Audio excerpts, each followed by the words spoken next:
వచ్చినటువంటి వాళ్ళు మిగతా వాళ్ళు 41 మంది కూడా పొత్తొద్దని చెప్పారట. అంటే ఒంటరిగానే పోటీ చేసి మనం బలం పెంచుకుందాం అన్నారు, ఇంక్లూడింగ్ పురంధేశ్వరి. ఇక్కడ గుర్తుపెట్టుకోవాలి, ఇంక్లూడింగ్ పురంధేశ్వరి, సుజనా చౌదరి, సీఎం రమేష్ వాళ్ళు కూడా ఒంటరిగా వెళ్ళి ఎదుగుదాం అన్నారు. ఇది ఈ రిపోర్ట్ ఉంటది కదా వీళ్ళకి, అది పెద్ద మార్పే అవుతుంది నిజమైతే. అందువలన వీళ్ళకి ఇప్పుడు కంగారు పుట్టేసింది. ఇప్పుడు ఒకటి, నువ్వు వచ్చి పొత్తు పెట్టుకో చంద్రబాబుతో, ఇచ్చిన సీట్లు తీసుకుని కుక్కిన పేరులో పడు, లేదా నువ్వు దొంగవి, నువ్వు అదే జగన్మోహన్ రెడ్డితో క్లోజ్ అని చెప్పేసి మీ ఇద్దరు ఒకటేనని ప్రచారం చేస్తాం. తెలంగాణలో బీఆర్ఎస్ కిన్ను బీజేపీకి ఒకటే అనగానే దెబ్బతినలా బీజేపీ, అట్ట నిన్ను ఇక్కడ కూడా ముంచుతాం.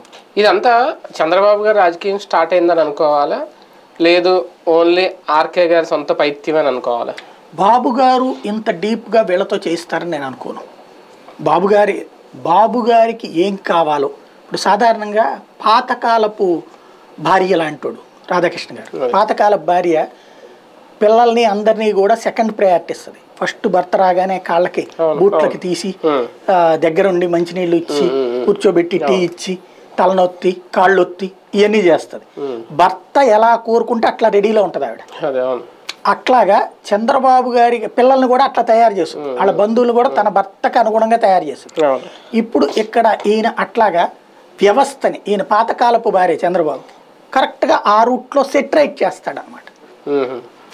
రైట్, చూద్దాం దీని ఎఫెక్ట్.